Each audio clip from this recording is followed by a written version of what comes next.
할렐루야. 하나님의 놀라우신 은혜와 또 크신 평강이 이 아침 우리 모든 성도님들과 함께 하시기를 예수님 이름으로 축원합니다. 아멘. 가정의 달이고 오늘 또 어버이 주일이긴 합니다만 5월은 또 가정의 달이기 때문에 오늘 좀 가정에 대한 말씀을 함께 나누려고 합니다. 누구도 부인할 수 없고 또 누구도 모두가 찬성하는 것은 가정의 중요성이죠. 그래서 개인도 그렇고 또 사회도 그렇고 또 나라도 그렇고 건강하고 행복한 가정을 이루는 것이 개인이나 또 사회나 나라의 번영과 또는 행복을 이루는 일에 너무나 중요한 요소가 된다는 거 우리는 잘 알고 있습니다. 성경에서도 가정을 너무너무 중요하게 여기고 있습니다. 그래서 하나님께서 축복하시는 가정을 이루는 것이 하나님 나라에 있어서나 개인의 삶에 있어서 굉장히 중요한 요소가 됩니다. 특별히 여러분 아시는 것처럼 이 가정이라고 하는 것은 하나님이 창조하신 최초의 공동체입니다. 하나님이 세상을 창조하셨을 때 모든 것들이 보기에 좋았지만 단 한 가지 보기 좋지 않은 게 있었습니다. 그게 뭐예요? 사람이 홀로 거하는 것. 그것을 보기 좋지 않게 여기신 하나님께서 남자와 여자를 창조하셔서 두 사람이 한 가정을 이루게 하신 것, 그것이 가정의 시작이었습니다. 그래서 하나님께서는 이 가정이 너무너무 행복하길 원하시고 가정을 통해서 축복하시고 가정을 통해서 하나님의 뜻을 이루시는 너무나 중요한 공동체가 이 가정입니다. 그래서 말씀드린 것처럼 하나님은 가정이 행복한 가정이 되기를 너무너무 원하십니다. 우리도 마찬가지죠. 우리의 가정을 소중하게 여기고 또 우리 가정이 행복한 가정 되기를 정말 다 원할 것입니다. 그런데 현실은 그렇게 만만치가 않습니다. 가정이 중요하고 이 가정을 통해 하나님의 뜻이 이루어지고 이 가정을 통해 하나님의 영광이 함께한다는 사실을 사탄은 너무나 잘 알고 있기 때문에 어떻게든지 가정을 파괴하고 가정을 무너뜨리려고 혈안이 되어 있습니다. 그래서 많은 사람들이 오히려 이 가정 때문에 고통받고 가정 때문에 상처 입고 오히려 심하게는 가정 때문에 인생이 파괴되는 그런 현실들을 우리 주변에 보고 있다는 거죠. 그래서 이런 상황 속에서 우리가 어떻게 우리 가정을 지키고 우리 가정이 하나님의 축복받는 가정이 될 것인가, 그 비결은 하나님께 있습니다. 왜냐하면 하나님이 가정을 창조하신 분이시고 하나님의 가정을 시작하신 분이시고 하나님이 가정을 이끌어 가시는 분이시기 때문인 줄 믿습니다. 그래서 이 아침에 하나님께서 이 가정에 주시는 귀한 말씀을 우리가 듣고 마음에 새기고 실천함으로 정말 하나님이 축복하시는 그런 축복의 가정 되시기를 예수님 이름으로 축원합니다. 아멘. 오늘 신명기 6장 말씀을 읽으셨는데요, 이 말씀은 특별히 이스라엘 백성들이 자기들의 가정의 가훈처럼 여기는 말씀입니다. 그래서 이 말씀을 어떻게든지 기억하고 이 말씀을 지킴으로 가정의 행복을 이루려고 하는 정말 중요한 말씀, 소위 말하는 쉐마라고 여기는 그런 말씀이에요. 그래서 그런지 이 이스라엘 백성들은 가정, 특별히 자녀 교육에 굉장히 특별한 백성으로 잘 알려져 있고 그 결과 인구는 많지 않지만 세상에 엄청난 영향력을 끼치는 정말 큰 사람들이 되어 있는 것을 보게 됩니다. 그래서 이 이스라엘 백성뿐만 아니라 우리 모든 믿는 자에게 주시는 하나님의 귀한 말씀인데 이 말씀을 함께 좀 보려고 합니다. 먼저 이렇게 시작하고 있어요. 너는 곧 너희 하나님 여호와께서 너희에게 가르치라고 명하신 명령과 규례와 법도라. 너희가 건너가서 차지할 땅에서 행할 것이니 곧 너와 네 아들과 네 손자들이, 가정의 너와 너의 아들과 너의 손자들이 평생에 내 하나님 여호와를 경외하며 내가 너에게 명한 모든 규례와 명령을 지키게 하기 위한 것이며 또 내 나를 장구하게 할 것이다. 영어 성경에 보면 so that you may enjoy long life, 너의 삶에 정말 풍성한 은혜를 주신다고 말씀하고 있고, 그 다음에 이스라엘아 듣고 삼가 그것을 행하라. 그리하면 내가 복을 받고 내 조상들의 하나님 여호와께서 내게 허락하신 것 같이 젖과 꿀이 흐르는 땅에서 네가 크게 번성하리라. 너와 내 아들들, 자녀들과 내 손주들까지 이 말씀을 잘 지키며 살면 너의 날이 장구할 것이며 네가 복을 받을 것이며 네가 그 땅에서 번성할 것이라고 하나님께서 약속하시는 겁니다. 그래서 이 말씀들을 잘 지켜 살면 우리와 우리 가정이 하나님의 놀라운 축복을 받는 그런 말씀이라는 것입니다. 그 말씀이 어떤 말씀인가? 이스라엘을 들으라. 같이 읽어볼까요? 우리 하나님 여호와는 오직 유일한 여호와시니 너는 마음을 다하고 뜻을 다하고 힘을 다하여 내 하나님 여호와를 사랑하라. 그 다음에 9절, 오늘 내가 내게 명하는 이 말씀을 너는 마음에 새기고, 그 다음 하나 더, 내 자녀에게 부지런히 가르치며 집에 앉았을 때이든지 길을 갈 때이든지 누워있을 때이든지 일어날 때이든지 이 말씀을 강론할 것이며, 이렇게 말씀하셨어요. 이 말씀들이 우리와 우리 자손들이, 우리 후손들과 가정이 축복받을 수 있는 비결이 되는 정말 하나님이 주시는 말씀이라는 겁니다. 그래서 이 말씀을 잘 지켜 살면 저와 우리 가정이, 저와 여러분의 가정이 축복받는 가정이 될 줄 믿습니다. 아멘 하시기 바랍니다. 하나씩 하나씩 볼까요? 먼저 내 하나님 여호와를 사랑하라. 내 마음을 다하고 뜻을 다하고 힘을 다하여 내 하나님 여호와를 사랑하라. 다 같이 내 하나님 여호와를 사랑하라. 사랑하는 성도 여러분, 하나님을 사랑하는 게 복받는 길입니다.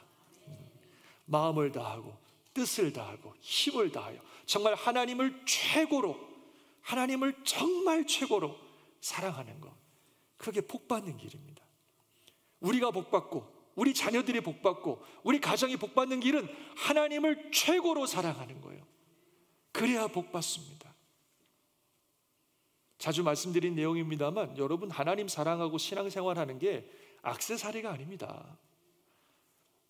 좋으면 갖다 붙이고 안 좋을 것 같으면 띄어버리고 그런 액세서리가 아니에요. 이건 우리 인생의 중심이고 핵심입니다. 정말 우리가 복받기 원하면, 우리 자녀들이 복받기 원하면 하나님을 최고로 사랑해야 됩니다. 정말 사랑하시기 바랍니다. 제발 사랑하시기 바랍니다. 하나님을 정말 사랑하시기 바라요. 세상이 아무리 바뀌고 환경이 바뀌고 문화가 바뀌어도 우리 인생에 복을 주시는 분, 우리 가정을 책임져 주실 분은 하나님이십니다. 그 하나님을 최고로 사랑하는 게, 가장 사랑하는 게 그게 복받는 길이에요. 요즘 우리 성경 통독을 성도들하고 같이 나누면서 지난주에 다니엘서 봤거든요. 근데 다니엘서에 나온 다니엘의 얘기를 보면 너무나 그게 분명합니다. 다니엘의 인생을 보면요, 나라가 망하고 포로로 잡혀갔어요. 그럼 인생 끝난 거 아니에요? 그렇지 않아요. 아무리 공부를 잘하고 인지여도 나라가 망하고 자기는 이방 땅에, 이 외국 땅에 포로로 잡혀갔습니다. 그럼 그 인생 끝난 거예요. 성공이라는 건, 번영이라는 건 생각도 못할 일이에요. 그런데 이 다니엘에게 놀라운 축복의 문이 열렸습니다. 그 나라에서 정부가 직접 주관하는 특별한 학교가 생겼는데 그 나라의 인재들을 불러다가 그들을 교육시키고 그 중에서 탁월한 능력을 발휘하는 아이들을 뽑아다가 정부의 요원으로 삼겠다는 거예요. 근데 그 프로그램에 다니엘이 뽑혔어요. 그 친구들하고 같이. 얼마나 경사스러운 일입니까? 여러분 자녀들이 이 나라에서 운영하는 특별한 이 프로그램의 프로젝트에 딱 뽑혀가지고 정부가 운영하는 학교에 들어갔다고 한번 생각해 보세요. 거기서 막 그냥 아주 탁월한 능력을 발휘하면은 당장 정부에 아주 그 관직에, 요직에 앉을 수 있는 그런 기회가 열렸다고 생각해 보세요. 얼마나 신나는 일이에요. 아이들에게 너 거기 가서 공부 열심히 해. 딴 생각하지 말고 공부만 해. 그리고 시키는 대로 다 해. 그 사람 눈에 잘 띄어서 너 정말 거기서 성공해야 된다. 이거 하나님이 주신 특별한 기회야. 진짜 성공해야 돼. 그러지 않겠어요? 교회 와서도 목사님, 우리 아이가 세상에 그 프로그램에 이번에 뽑혔어요. 기도해 주세요. 반드시 거기 가서 성공해가지고 말이야, 꼭 뽑혀가지고 좋은 성공의 자리 가도록 기도해 주세요. 그러지 않겠어요? 포로로 잡혀갔는데 이게 얼마나 엄청난 축복의 기회입니까? 그런데 거기서 공부를 하다 보니까 문제가 생겼어요. 정부에서 운영하는, 왕이 운영하는 특별한 프로그램이다 보니까 음식이 어마어마하게 나오는데 막 고기, 막 포도주, 막 이런 게 나오는 거예요. 근데 이게 다 우상에게 바쳐진 제물들이에요. 유대인으로서는 신앙의 양심상 먹어서는 안 되는 음식들인 거예요. 다니엘과 친구들이 고민하는 거죠. 먹어야 되나 말아야 되나. 이거 안 먹으면 찍혀요. 찍힐 뿐만 아니라 쫓겨나요. 쫓겨날 뿐만 아니라 잘못하면 죽일 수도 있어요. 아니, 왕이 제공하는 음식인데 자기들이 뭐라고 안 먹습니까? 괘씸죄로 팔져서 죽을 수도 있어요. 신앙의 양심을 지키느냐, 아니면 먹고 출세의 길을 가느냐. 여러분 자녀가 그런 고민에 빠져고 아빠 어떻게 하면 좋겠어요? 이걸 먹으라 그러는데 어떻게 하면 좋겠어요? 그러면 뭐라 그러시겠어요? 지금 그거 갖고 고민할 때냐 지금? 무조건 먹어. 시키는 대로 해. 너는 거기서 성공해야 돼. 그 자리가 어떤 자리인데 네가 어떻게 거기를 들어갔는데 무슨 말 하는 거야? 고민하지 마. 무조건 시키는 대로 해. 고민할 시간 있으면 수학 문제 하나 더 풀어. 그러시겠어요? 아니면 참 하나님이 주신 축복의 기회인 건 맞는데 양심상, 신앙 양심상 그건 할 수 없지 않겠냐? 너 참 고민되겠구나. 우리 결단하자. 내가 기도해 줄게. 그렇게 얘기하시겠어요? 어떻게 얘기하시겠어요? 자녀들이 그런 상황이 되면. 다니엘과 친구들은 뜻을 정했습니다. 하나님의 신앙을 타협하지 않기로. 거부했어요. 안 먹기로. 그 결과 어떻게 됐어요? 쫓겨나고 죽었습니까? 아니에요. 하나님이 막 놀랍게 축복해 주셔서 어마어마한 지혜를 주셔서 가장 탁월한 친구들을 뽑혔습니다. 이게 하나님의 복입니다. 아멘이십니까? 그 뒤로도 이 친구들요, 신앙 지키다가 불에 던져지고 말이죠. 신앙 지키다가 사자굴에 던져지고 말이죠.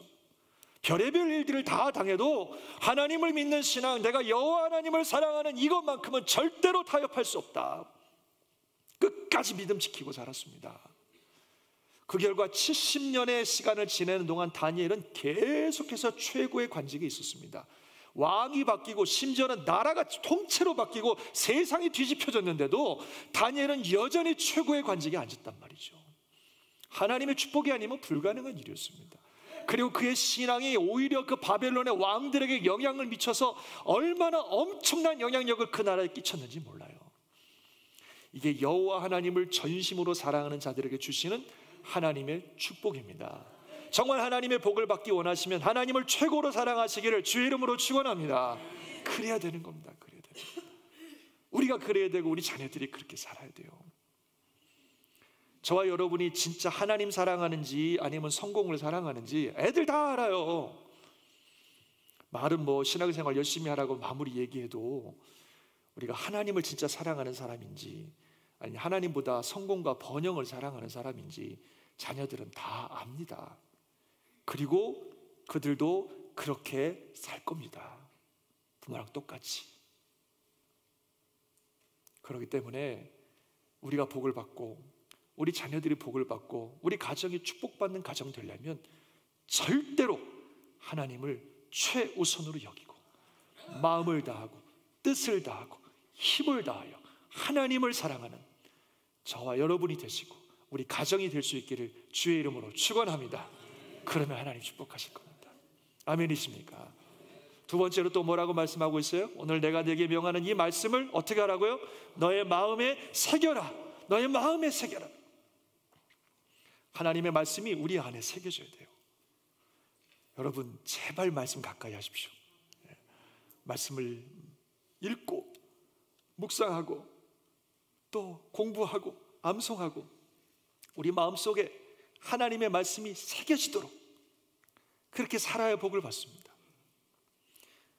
여러분 마음속에 뭐가 새겨져 있습니까? 세상에 정보와 지식들은 가득 있는데 하나님의 말씀은 얼마나 들어 있습니까?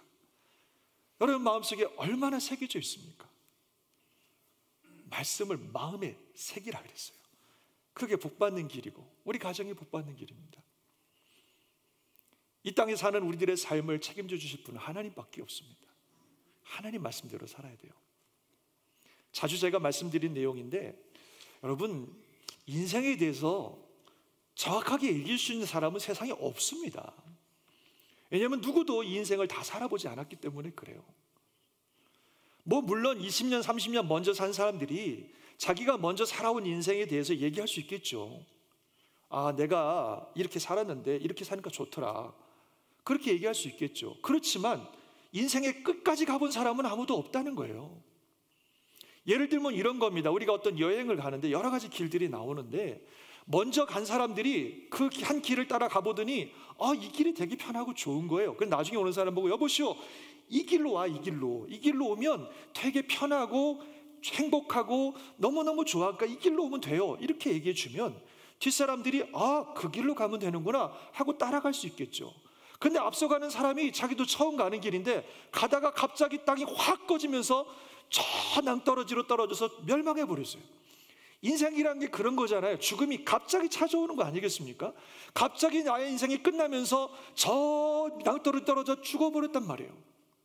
그럼 이 사람들이 다시 살아나서 여러분 이 길로 오는 게 좋은 길인 줄 알았더니 그 끝이 낭떠러지고 완전히 멸망입니다. 이 길로 오면 안 됩니다. 이렇게 얘기해 주면 좋은데 이 사람들이 다시 살아나서 얘기할 수가 없단 말이에요. 그냥 없어졌어요, 죽음으로. 그러면 뒤따라오는 사람들이 저분들이 열심히 저기를 가서 좋다고 그래서 따라왔는데 갑자기 사라졌단 말이에요. 근데 그 결과를 모르니까 나도 그러면 이 길 가면 되겠구나. 따라가다가 다 멸망하는 거예요. 죽는 순간까지 하나님 없다고 외쳤던 많은 과학자들이나 철학자들이 죽음 이후에 사후의 세계를 만나고 뭐라고 얘기할지 궁금합니다. 정말로. 그들이 그때 가서도 하나님 없다고 그럴런지. 근데 문제는 그들의 죽음 후에 하나님을 발견했어도 다시 살아나서 우리에게 얘기해 줄 수가 없다는 거예요. 내가 살았을 때는 그게 맞다고 봤는데 막상 죽어보니까 그게 아니더라. 아무도 얘기해 줄 수가 없어요. 가면 끝나는 거지. 그 이야기가 성경에도 나옵니다. 전에 한번 말씀드린 것 같은데 부자와 나사로의 비유예요. 부자가 세상 살면서 호의호식하고 잘 살았어요. 이렇게 삶을 행복하다고 살았어요. 근데 죽고 보니까 지옥이에요. 막 너무 후회가 되고 돌이킬 수 없는 삶이죠. 그러면서 이 사람 마음속에 안타까운 건 저 세상에 살고 있는 자기 형제들이에요. 저기 보니까 아브라함과 나사로가 보여. 그래서 아브라함에게 부탁하는 거예요. 아브라함이여, 나는 비록 이렇게 살고 있지만 저 세상에 살고 있는 내 형제들 저렇게 살면 안 되는데요. 저들은 내가 이 땅에 살면서 호의호식하게 살고 죽을 때 장례식 멋지게 잘 치르고 돌아가니까 마치 그렇게 사는 게 행복한 삶인 줄 알고 지금 내 삶을 따라오고 있는데 이 삶의 끝이 지옥이란 걸 저들은 몰라요. 그렇다고 내가 가서 말씀해 주면 좋겠는데 지옥에 있는 내가 말해줄 수는 없고, 아브라함이면 나사로라도 보내서 좀 얘기해 주세요. 죽은 나사로가 가서 얘기하면 정신 차릴 겁니다. 그랬더니 아브라함이 뭐라 그래요? No, 안 돼. 그들에게는 그들에게 보내신 하나님의 선지자들이 있어. 그들의 말을 들어야 되는 거야. 그들의 말 안 들으면 죽은 나사로가 가도 소용없어. 그렇게 얘기했어요.